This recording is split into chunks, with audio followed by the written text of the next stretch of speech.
Senator Joe Pittman comes to us courtesy of Marcus & Mack, a law firm representing injured people. Senator, good morning.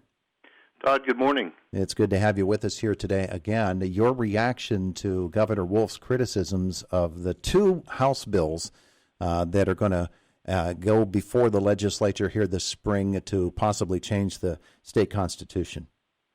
Well, I've been criticized for a lot of things, but being criticized for putting something on the ballot for the voters to decide is a new one. The reality is, whenever we amend our Constitution, we as a legislature pass the resolution twice. We have to pass it in consecutive sessions of the legislature, which means that 2 years are in between a session. But the bottom line is anything we pass ultimately goes to the voters by referendum on the ballot. And so these constitutional amendments that are advancing, which were passed last year, so this is the second time through the process, and that means that, assuming they are passed by both chambers, they will be on the ballot either in May or November for the voters to make the ultimate decision. So the voters would make the ultimate decision as to whether the Constitution should be changed. The governor says the system is set up wrong. They should not have that choice. At least that's the way I read it. To quote from the governor, Pennsylvania, let me see if I can find it here. The Constitution is the cornerstone of our democracy. The Republicans' effort demonstrates that we need to rethink the very way that our Constitution is amended. No political party should control when and how our governing charter is changed. The citizens should have that direct power. That seems to be a conflict. Well, it's hypocritical, and candidly, it's because it's the one issue that the governor has no involvement in. The governor has no say when it comes to putting constitutional amendments before the voters. That's the way our Constitution is set up, and it is the one check and balance that we as a legislature have. And that is part of what we're pursuing. And so my guess is in his mind, his idea for change is that the governor would have to either sign or veto a resolution like this before it would go to the voters. We have to keep in mind that all of this is set up regardless of party affiliation. We could be having this conversation if the legislature was controlled by Democrats and the governor was a Republican, or vice versa. This is the process. It's been the process for probably 50 years now, whenever we had our last constitutional convention, and it's not foreign to anybody. It's just that in this circumstance, it's seeking to make change that he doesn't agree with. All right, so the two bills in question, House Bill 38, which is one we have not heard a lot about, has to do with Pennsylvania's appellate courts. That would be Commonwealth Court, Superior Court, Supreme Court. And it would break into districts, the voting for that, rather than a voter saying, okay, these are the candidates I want on the state Supreme Court, for instance, and they cover the entire state. It's, okay, this district of Pennsylvania would get a Supreme Court election, and another district would get another, and it would break it into districts rather than one blanket vote for Supreme Court.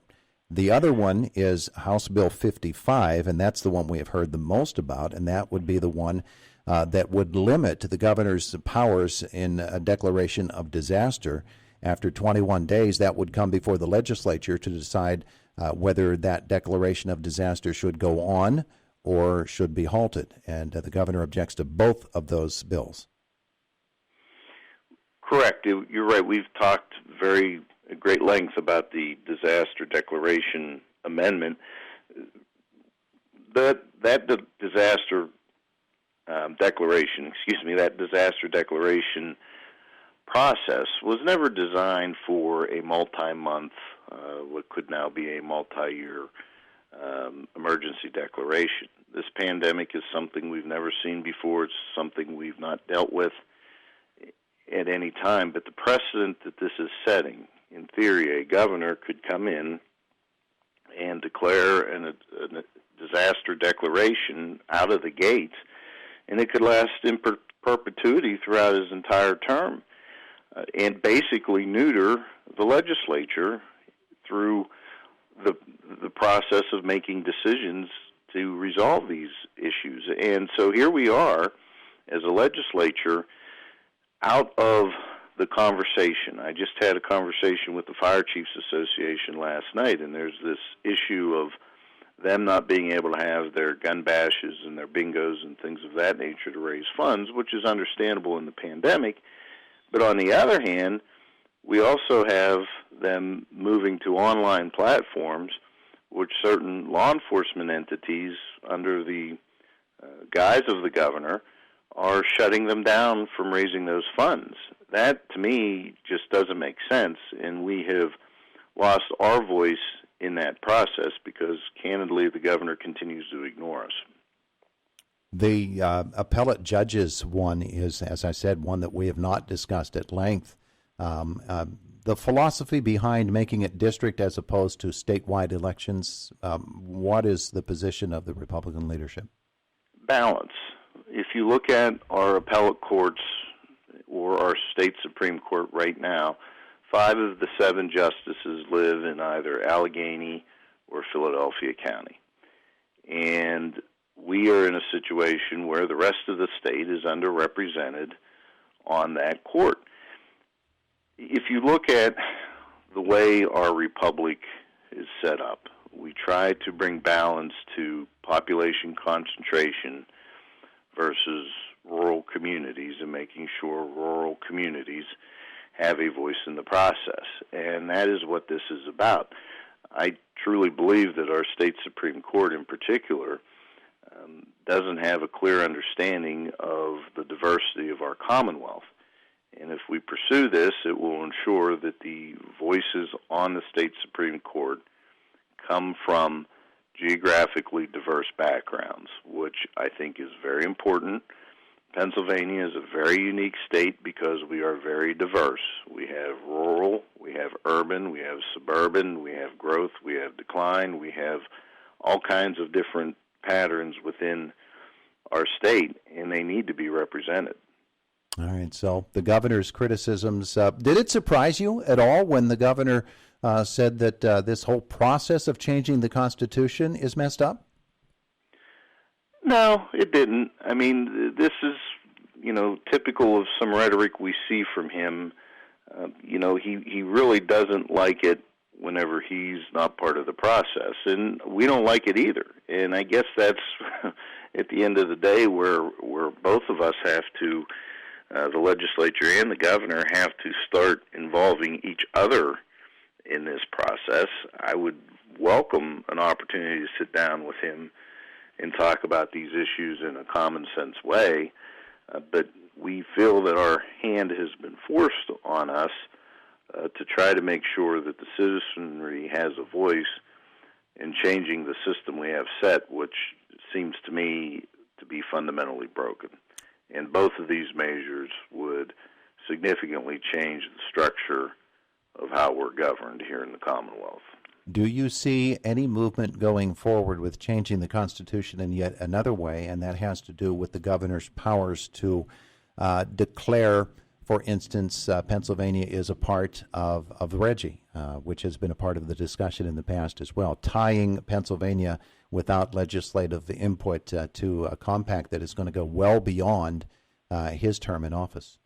Well, we've had those discussions, and one of the issues that we have with constitutional questions is they do need to be fairly specific, and how we determine a limitation or an involvement on compacts would be a difficult one to deal with, but it's certainly one I'm willing to have a conversation about. This being the last day of public comment for RGGI, I was reading this morning an environmental group that claimed that the comments so far have been overwhelmingly in favor of the RGGI proposal. Are you buying that? And what would you say to folks who still haven't made their public comment but have to do so by the end of today?